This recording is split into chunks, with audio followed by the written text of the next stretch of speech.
పైన గతంలో మోహన్ బాబు ఇచ్చిన పిటిషన్కి సానుకూలంగా తీర్పు వచ్చింది. అది తాజాగా మనోజ్ ఇంట్లోకి రాకుండా ఉండేలా ఆదేశాలు జారీ చేయాలంటూ ఆయన కోర్టులో వేసిన పిటిషన్కి గతంలో సానుకూలంగానటువంటి తీర్పు వచ్చింది.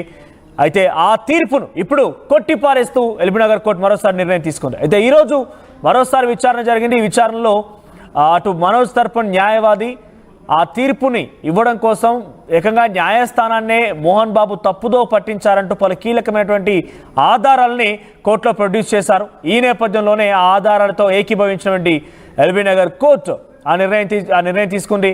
గతంలో ఇచ్చినటువంటి తీర్పుని కొట్టిపారేస్తూ ఇప్పుడు నిర్ణయం తీసుకోవాల్సి వచ్చింది. తప్పిదానికి పాల్పడిన కోర్టు క్లర్క్ కూడా మెమో జారీ చేశారు న్యాయస్థానం.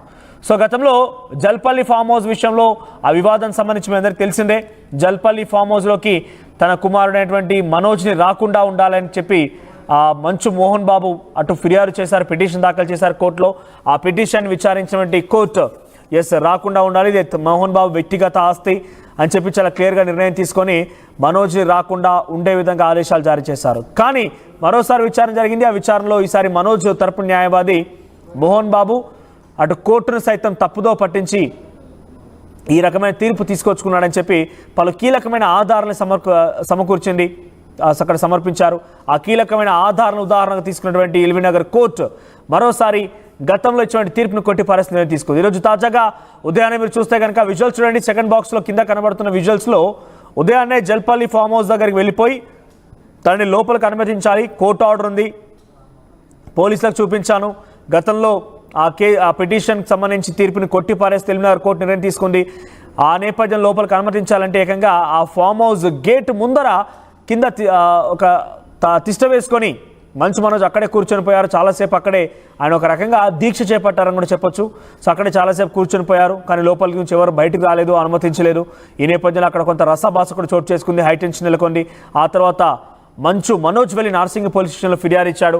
మంచు విష్ణు మోహన్ బాబులు గతంలో తన ఇంటికి వచ్చి ఇష్టానుసారంగా వ్యవహరించి తను లేని సమయం చూసి ఇంట్లోకి వచ్చి పలు కీలకమైనటువంటి అంశాలని, పలు కీలకమైనటువంటి వస్తువులు దొంగలించుకొని వెళ్లారు.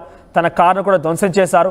తాను ఇక్కడ లేని సమయాన్ని చూసి అదునుగా భావించి ఇక్కడికి వచ్చి ఇంత దారుణానికి పాల్పడ్డారన్నట్టుగా మంచు మనోజ్ మరోసారి నార్సింగ్ పోలీసులో కూడా కంప్లైంట్ ఇచ్చాడు. ఈరోజు మరోసారి ఆయన మాట్లాడుతూ, నేను త్వరలో కన్నప్ప సినిమా రిలీజ్ కాబోతోంది కాబట్టి కన్నప్ప సినిమా రిలీజ్ రోజే నా సినిమా భైరవ కూడా రిలీజ్ ఉంది కాబట్టి కక్షపూరితంగా కోపానికి గురైపోయి మంచు విష్ణు అంతా చేస్తున్నారంటూ కూడా మరోసారి ఆయన చెప్పుకొచ్చారు. ఏదేమైనా కూడా ఇద్దరి మధ్య మంచు ఫ్యామిలీ రచ్చకెక్కిందని చెప్పొచ్చు. మంచు ఫ్యామిలీ మధ్య గొడవలు తారాస్థాయికి చేరిపోయాయి. ఇప్పటికిప్పుడే అది ఫుల్ స్టాప్ పడే అవకాశం మాత్రం కనిపించడం లేదు. కోర్టు ఇచ్చిన తీర్పు మేరకి ఎలా ఉండబోతుందో చూడాల్సిన అవసరం అవుతుందో. ప్రతినిధి శిల్ప అందుబాటులో ఉన్నారు. శిల్ప, ఏంటి కోర్టు ఇచ్చిన తీర్పుతో ఇక రేపటి రోజున, అంటే ఆల్రెడీ ఇప్పటి నుంచి ప్రయత్నం చేస్తున్నారు మంచు మనోజ్, ఆల్రెడీ రేపటి రోజున మళ్ళీ జల్పల్లి ఫామ్ హౌస్ లోకి మంచు మనోజ్ ఎంట్రీ ఇచ్చే అవకాశం ఉందా? మంచు ఫ్యామిలీ వివాదం మరోసారి రోడ్డుకి ఎక్కింది. గతంలో జల్పల్లి నివాసం దగ్గర ఉద్రిక్త వాతావరణం చోటు చేసుకుంది. అక్కడ మంచు మనోజ్ ని ఇంటి లోపలికి రాకపోవడంతో అక్కడ ఉద్రిక్త వాతావరణం చోటు చేసుకుంది. అనంతరం మోహన్ బాబు కోర్టులో నా ఇంటికి ఎవరు రావద్దంటూ కూడా ఒక ఆర్డర్ చేసుకున్నారు. ముఖ్యంగా ఈ ఇల్లు నా పేరు మీద ఉందంటూ కూడా ఒకవైపు కోర్టుకి డాక్యుమెంట్స్ కావచ్చు, దానికి సంబంధించినటువంటి రిజిస్ట్రేషన్స్ అన్ని కూడా సబ్మిట్ చేశారు. అనంతరం కోర్టు కూడా మోహన్ బాబుకి సానుకూలంగా స్పందించింది. మరోసారి ఈ గొడవలు అనేవి కంటిన్యూ అవుతూనే ఉన్నాయి. మరోసారి ఈ రోజు మంచు మనోజ్ జల్పల్లిలోనే తన నివాసం మోహన్ బాబు ఇంటి బయట మరోసారి బయట ధర్నాకు దిగారు. ముఖ్యంగా నన్ను ఇంటి లోపలికి రానియటం లేదు, ఈయన కాళ్ళను సైతం ఆపేశారు. ఇదంతా కూడా నాకు కూడా అందులో వాటా ఉంటుందంటూ కూడా ఒకవైపు మనోజ్ చెప్పుకుంటూ వచ్చారు. ఈ సందర్భంలోనే ఒకవైపు ఎల్బీనగర్ హైకోర్టులో మోహన్ బాబుకి ఈరోజు ఎదురైందని చెప్పుకోవచ్చు. ఆ ఇంటి వివాదం పైన ముఖ్యంగా గతంలో మనోజ్ ఇంట్లో రావద్దంటూ కూడా పిటిషన్ వేశారు. అప్పుడు గతంలోనే అనుకూలంగా తీర్పునిచ్చింది. కానీ కోర్టును తప్పుదోవ పట్టిస్తున్నారంటూ మంచు మనోజ్ దీనికి ఆధారాలతో సహా న్యాయవాది దీని తరఫున వాదించారు. దీనికి కోర్టు ఏకీభవించింది. మొత్తం కోర్టును తప్పుదోవ పట్టిస్తున్నారంటూ కూడా కోర్టు భావించింది. ఈ తరుణంలోనే ఒకవైపు మోహన్ బాబు వేసినట్టు అనుకూలంగా వచ్చినటువంటి తీర్పును కొట్టి పారేసింది. ముఖ్యంగా అక్కడ ఉన్నటువంటి మోహన్ బాబు తరఫున వాదించినటువంటి కోర్టు క్లర్క్ కూడా మెమో జారీ చేశారు. సో మొత్తం మీద గతంలో ఈ ఇంటి లోపలికి ఎవరు రావద్దంటూ మోహన్ బాబు ఒకవైపు కోర్టును ఆశ్రయించారు.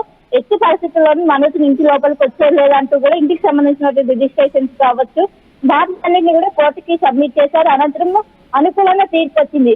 సో దీనిపైన కావాలని కక్షపూరితంగా నా పైన ఈ విధంగా మా నాన్నని కొంతమంది కావాలని ఈ విధంగా వ్యవహరిస్తున్నట్టు కూడా మనోజ్